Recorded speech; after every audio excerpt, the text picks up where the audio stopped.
Hi friends, welcome back to Haima talks. అందరూ ఎలా ఉన్నారు? బాగున్నారా? నేనైతే చాలా బాగున్నాను. నేను వచ్చేసి వరలక్ష్మి వ్రతం చేసుకోవడం కోసం కొన్ని పనులైతే స్టార్ట్ చేశాను. యాక్చువల్గా ఈ ఇయర్ అయితే నాకు థర్డ్ వీక్ వెళ్ళిపోయిందనమాట వరలక్ష్మి వ్రతం అనేది. సెకండ్ వీక్ వచ్చేసి అమ్మ వాళ్ళ ఇంట్లో చేసుకున్నాను, థర్డ్ వీక్ వచ్చేసి ఇక్కడ మా ఇంట్లో చేసుకుంటున్నాను. సో దానికోసం అని చెప్పి కొన్ని ప్రిపరేషన్స్ అయితే స్టార్ట్ చేశాను. మార్నింగ్ లేవగానే వంట అది చేసేసి ఏ పనులు పెట్టుకున్నాను అనమాట ఆ రోజు. యాక్చువల్గా ఎప్పుడు కూడా అమ్మవారిని స్వామివారిని పెట్టాలి అని అనుకుంటే కాస్త నేను ఒక 2-3 డేస్ ముందుగానే వర్క్ స్టార్ట్ చేసి ఒక్కొక్క పని కంప్లీట్ చేసుకుంటూ స్వామివారిని పెట్టాలనుకున్నప్పుడు స్వామివారిని అలంకరించి పక్కన పెట్టడం, అమ్మవారిని అలంకరించి పక్కన పెట్టడం ఇలా చేసుకునేదాన్ని. బట్ ఈసారి కుదరలేదనమాట. నేను ఊరు వెళ్ళి రావటం, అలాగే కొన్ని ఇంట్లో పనుల వల్ల కుదరలేదు. ఇక దాంతో నేను ముందు రోజే స్టార్ట్ చేసాను. అంటే థర్డ్ వీక్ నేను ఫ్రైడే చేసుకునేటప్పుడు పూజ థర్స్డే మార్నింగ్ 11 నుంచి స్టార్ట్ చేశాను. నైట్ వరకు పట్టేసింది, అన్ని అవర్స్ అనమాట. ఎందుకంటే మనం ఏదైనా డెకరేట్ చేస్తున్నప్పుడు పర్ఫెక్ట్గా వచ్చిందా లేదా, ఎలా పెడితే బాగుంటుంది, సరిగా వచ్చారా లేదా స్వామివారు అమ్మవారు ఇలా చూసుకుంటూ మారుస్తూ ఉంటాను. సో దానివల్ల కొంచెం టైం అయితే పట్టింది. ఎప్పుడు కూడా నేను రైట్ సైడ్ థ్రెడ్ అనేది కట్టేసి వేస్తానన్నమాట, బ్యాక్గ్రౌండ్ అనేది.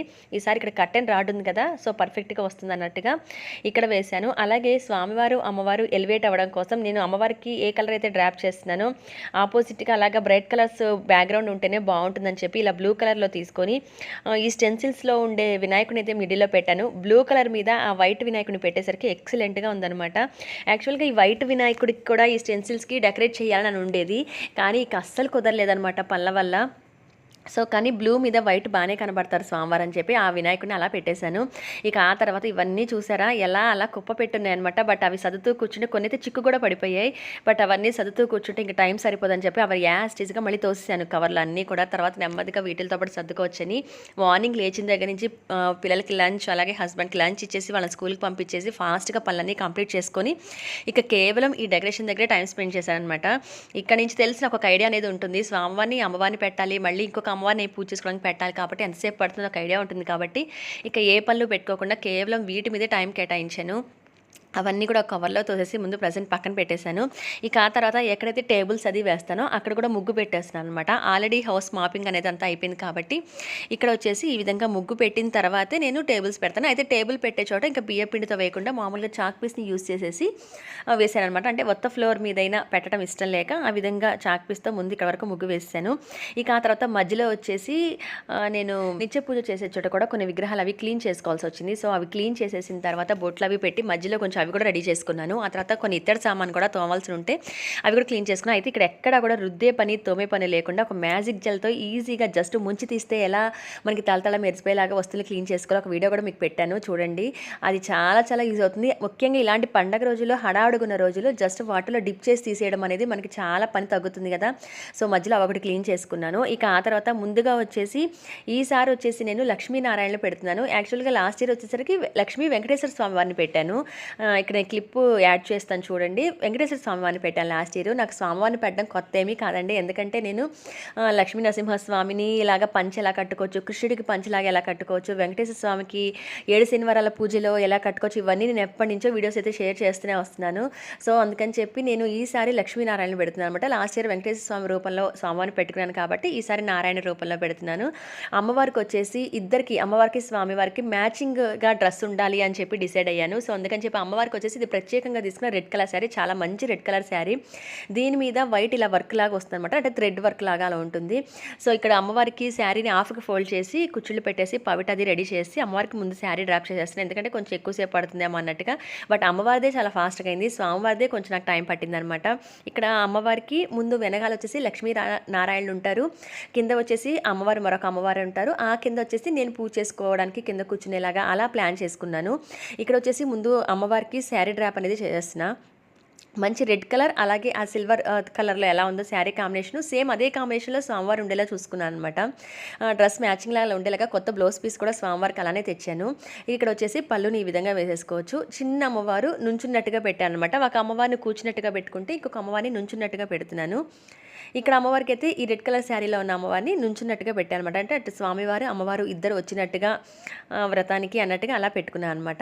ఇక్కడ వచ్చేసి ఇక నా దగ్గర ఆల్రెడీ డెకరేటెడ్ కిరీటం దగ్గర అంతా కూడా ఫేస్ డెకరేట్ చేసి ఉంటుంది. ఇంకా ఆ ఫేస్ని పెట్టేసి నా దగ్గర ఉన్న ఆర్నమెంట్స్లో అయితే పెట్టేశాను. ఇవి పెట్టిన దగ్గర నుంచి బ్యాక్గ్రౌండ్ కానీ అది కానీ సరిగా వచ్చింది లేదా, మనకి బ్యాక్ నుంచి వెళ్ళి చూసుకుంటుంటే వంకరగా లేకుండా మనకి కరెక్ట్గా స్ట్రైట్గా కనబడుతుందా లేదా, ఇదా చాలాసేపు చెక్ చేసుకొని ఇంకా పర్ఫెక్ట్ అన్నాక అప్పుడు ఆ టేబుల్ వేసి అమ్మవారిని పెట్టి నేను అమ్మవారికి కూడా శారీ డ్రాప్ చేసి కిరీటం అది పెట్టేశాను.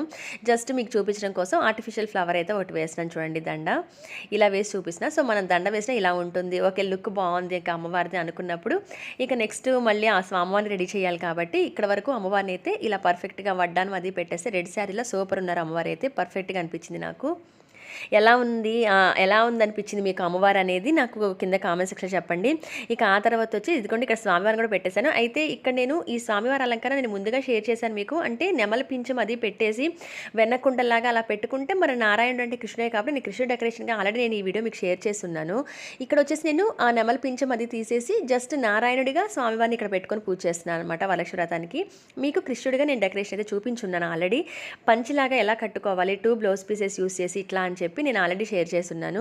సో లక్ష్మీనారాయణలు ఇద్దరు కూడా వరలక్ష్మి వ్రతానికి సిద్ధం అనమాట. అటు స్వామివారు అమ్మవారు దిగొచ్చినట్టుగా ఉండాలి అన్నట్టుగా నేను ఇద్దరిని కూడా ఈ విధంగా అరేంజ్ చేసుకున్నాను. ఇక్కడ చూసారు కదా అమ్మవారిది అలాగే స్వామివారిది శారీ డ్రెస్సులు మ్యాచింగ్ అనమాట. రెడ్ అండ్ సిల్వర్ కలర్, ఇక్కడ కూడా రెడ్ అండ్ సిల్వర్ కలర్ ఇద్దరు మ్యాచింగ్లా ఉండేలాగా ఇలా ప్లాన్ చేసుకున్నాను. ఇక ఆ తర్వాత మరొక అమ్మవారిని కూడా పెట్టుకున్నాను కింద. ఈ శారీ డ్రాపింగ్ ఫేస్ అలంకరణ కూడా చూపించాను. మీరు అమ్మవారి ఫేస్ చూస్తే ఏదైనా టెంపుల్లో అమ్మవారు ఉంటే ఎలా ఉంటుందో మీకు అలా ఉంటుంది. నేను అది ఎలా అలంకరించుకోవాలి చూడండి ఇక్కడ అమ్మవారు ఎలా ఉన్నారో నిజంగా ఒరిజినల్ ఐస్తో అమ్మవారు మనల్ని చూస్తున్నట్టు ఉంటుందన్నమాట. ఇంకా ఫేస్ కూడా నేను క్లోజప్లో నేను ఆ వీడియోలో షేర్ చేస్తున్నాను. అమ్మవారి ఫేస్ని ఎలా డెకరేట్ చేసుకోవాలి, హెయిర్ స్టైల్ ఎలా పెట్టాను ఇవన్నీ కూడా. అమ్మవారు డైరెక్ట్గా కళ్ళతో మనిషి వచ్చి కూర్చుంటే ఎలా ఉంటుందో అలా చూసినట్టుగా అనిపిస్తుంది. సో అలా పెట్టేసి ఈ అమ్మవారిని కూడా తీసుకొచ్చి ఈ ఇద్దరి మధ్యలో ఇలా వేరే టేబుల్ మీద ఇలా పెట్టాను అనమాట. సో ఇంకా కింద వచ్చేసి నేను కూర్చొని పూజ చేసుకునేలాగా, పైన వచ్చేసి లక్ష్మీనారాయణలు, కింద వచ్చేసరికి ఆ మహాలక్ష్మీదేవి అమ్మవారిని కొంచెం పెద్ద విగ్రహంగా కాళ్ళు చేతులు అమ్మవారి పద్మాసనం వేసుకొని కూర్చున్నట్టుగా ఇలా పెట్టుకున్నాను. ఇదంతా అలంకరణ అంతా అయిపోయిన తర్వాత వీళ్ళ ముగ్గుని రెడీ చేసేసిన తర్వాత ఇక వచ్చేసి లైటింగ్స్ బాధ్యత ఎప్పుడు మా హస్బెండే పెడతారు. వాటిని ఎలా సెట్ చేస్తే బాగుంటుంది ఏంటని చెప్పి తనే చూసుకుంటారనమాట. సో ఇదంతా నాకు ముగ్గురిది అలంకరణ అయ్యి మధ్యలో ఈవినింగ్ కొన్ని పిల్లల పనులు చూసి వాళ్ళకి స్నాక్స్ అని కానీ వాళ్ళని చదివించడం కానీ అవన్నీ అయ్యేసరికి నాకు నైట్ 11 అయింది. ఇక 11కి తను కూర్చొని అప్పుడు లైటింగ్స్ పెడుతున్నారు. ఒకసారి చెక్ చేసుకో ఎలా ఉందంటే అప్పుడు నేను వీడియో తీసి చూసుకుంటున్నాను అనమాట. లైటింగ్ మరీ హెవీగా ఉంటుందా ఎలా ఉంటుందనేది. ఎందుకంటే లైటింగ్స్ వల్ల మళ్ళీ మనకి అమ్మవారు డల్ అవ్వకూడదు. సో దాన్ని బట్టి చూసుకొని పెట్టించుకుంటున్నాను ఇక్కడ లైటింగ్స్ అనేవి. ఇక్కడ తను వచ్చేసి మొత్తము చూపిస్తాను చూడండి ఎలా పెట్టారో, చాలా బాగా పెట్టారు. బ్యాక్గ్రౌండ్ వచ్చేసి ఒక లైటింగ్, అలాగే అమ్మవారు పక్కన అటు ఇటు వచ్చేసి స్టెప్స్ దియాస్ ఉంటే అవి కూడా పెట్టించాను. ముగ్గురిని మాత్రం రెడీ చేసేసరికి ఆ రోజు 11 అయిందనమాట. 11:30 పైన దాటిపోయింది. ఇంకా ఇల్లంతా ఎలా పడితే అలా ఉంది. అదంతా క్లీన్ చేసుకుని పరుకునేసరికి 12:45 అయిపోయింది. చూడండి ఇవన్నీ లైటింగ్స్ ఇలా పెట్టారనమాట. పోయినసారి వెంకటేశ్వర స్వామి వారిని పెట్టింది ఈ ఫేస్ వేశాను కదా, పిక్ స్క్రీన్ షాట్ వేశాను కదా. వెంకటేశ్వర స్వామి ఈ ఫేస్ పెట్టి నేను స్వామివారిని పెట్టుకున్నాను లాస్ట్ ఇయర్ వరలక్ష్మి వ్రతానికి. ఈసారి మాత్రం ఈ విధంగా లక్ష్మీనారాయణని పెట్టి పైన వినాయకుడు వచ్చినట్టుగా పెట్టి కింద వచ్చేసి ఇలాగా మెయిన్గా పూజ చేసుకోవడం కోసం అమ్మవారిని ఈ విధంగా పెట్టుకున్నాను. ఈ నైట్కి 7-7:30కి మధ్యలో ఒకసారి షాపింగ్కి వెళ్ళాల్సి వచ్చింది. అంటే కావాల్సిన ఫ్రూట్స్, అలాగే మనకి పూలు, తమలపాకులు, కొబ్బరికాయలు ఇవన్నీ కావాలి కదా. కొన్ని తెచ్చుకున్నాం కానీ పూలు సరిపోవు అనిపించింది. నిత్య పూజ చేసుకునే చోట కావాలి, అలాగే ఇక్కడ కూడా కావాలి కదా అన్నట్టుగా. అలాగే ఒక సిల్వర్ గిఫ్ట్ తీసుకోవాల్సి వచ్చింది. తెలిసిన వాళ్ళది ఫంక్షన్ ఉందన్నమాట. నాకు పూజకి కావాల్సిన ఐటమ్స్ అన్నీ తీసుకొని రిటర్న్లో వస్తూ పూనా మార్కెట్ దగ్గరికి వెళ్ళి ఆ ఫ్లవర్స్ అన్నీ కూడా అక్కడ కొనేసి కొంచెం తక్కువకి వస్తాయని చెప్పి అక్కడ కొనేసి అక్కడి నుంచి ఈ సిల్వర్ ప్యాలెస్కి వెళ్ళాము. ఇక్కడ చాలా రీజనబుల్గా తగ్గిస్తున్నారు. బాగున్నాయి ఐటమ్స్ కూడా, చాలా కలెక్షన్ ఉంది. నేను వీళ్ళ దగ్గర కలెక్షన్ ఒకసారి షేర్ చేస్తాను. ఇది పూనా మార్కెట్లో ఉన్న షాప్ అనమాట. ఇక్కడ వైజాగ్లో వాళ్ళైతే వెళ్తారని చెప్పి నేను ఆ షాప్ అడ్రస్ నేమ్ కూడా పెట్టాను. అక్కడ ఒకళ్ళకి ఫంక్షన్కి గిఫ్ట్ తీసుకోవాల్సి ఉంటే సిల్వర్ది కొనేసి ఆ తర్వాత ఇంటికి వచ్చిన తర్వాత నైట్ బాల్కనీ కడిగేసి ఆ తర్వాత ఇంటి ముందు ముగ్గు కూడా ఈ విధంగా పెట్టేశాను. మరి లక్ష్మీనారాయణలు ఇద్దరు వచ్చారంటాను కాబట్టి ఇక్కడ నేను స్వామివారి పాదాలు అమ్మవారి పాదాలు 2 వేసి ఈ విధంగా అయితే ముగ్గు పెట్టుకున్నాను అనమాట.